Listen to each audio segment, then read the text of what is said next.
Pernahkah kita berpikir, apa yang sebenarnya membuat tanaman cabai bisa bertahan dan akhirnya menghasilkan buah? Apakah hanya karena varietasnya? Atau karena pupuk dan obat yang kita berikan? Tanaman cabai yang ada di depan saya ini adalah tanaman yang saya tanam sejak awal di lahan dekat perkebunan sawit. Sekarang tanaman ini sudah memasuki fase berbuah dan perjalanan sampai ke tahap ini tentu tidak terjadi dalam 1 atau 2 hari. Semuanya dimulai dari bagaimana kita merawat tanaman sejak awal. Menurut saya, keberhasilan tanaman sebenarnya sudah mulai ditentukan sejak awal. Pertumbuhan bukan hanya memilih varietas yang tepat, tetapi bagaimana tanaman melewati fase.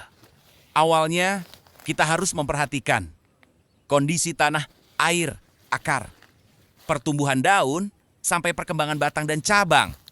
Karena kalau sejak awal tanaman mengalami stres berat, pertumbuhannya bisa terganggu dan efeknya bisa terbawa sampai tanaman mulai berbunga dan berbuah. Jadi, saya lebih memilih membangun tanaman secara bertahap, tidak memaksa tanaman tumbuh cepat, tetapi memberikan apa yang dibutuhkan. Pada setiap fasenya, salah. Satu tantangan terbesar dalam perjalanan tanaman ini adalah cuaca. Panas terik, kemudian hujan, lalu panas kembali. Kondisi seperti ini bisa membuat tanaman mengalami perubahan, kelembapan yang cukup drastis. Karena itu kita tidak bisa hanya berpatokan pada jadwal, kita harus melihat kondisi tanaman dan lingkungan secara langsung. Ketika membutuhkan air, kita berikan air. Ketika tanah masih memiliki kelembapan yang cukup, tidak perlu berlebihan. Begitu juga ketika hujan datang. Yang kita perhatikan bukan hanya seberapa banyak air yang masuk, tetapi bagaimana kondisi tanaman setelahnya. Hal lain yang menurut saya sangat penting adalah pemupukan. Jangan berpikir semakin banyak pupuk berarti semakin bagus. Tanaman memiliki kebutuhan nutrisi yang berbeda pada setiap fase ketika masih membangun. Akar dan daun, kebutuhannya berbeda dengan ketika tanaman mulai membentuk. Cabang, begitu masuk fase bunga dan buah, kebutuhan nutrisinya kembali berubah. Karena itu pemupukan harus mengikuti perkembangan.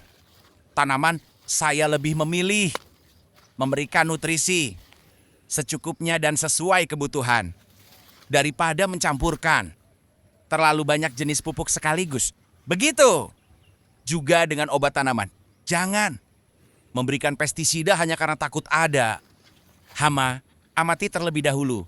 Kalau memang ada masalah, baru kita lakukan penanganan yang sesuai.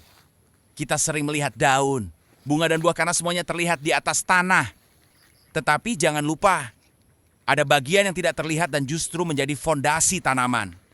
Akar yang sehat akan membantu tanaman mendapatkan air dan nutrisi dengan lebih baik. Karena itu sejak awal saya tidak ingin hanya mengejar tanaman supaya cepat, besar. Yang lebih penting adalah membangun tanaman secara seimbang.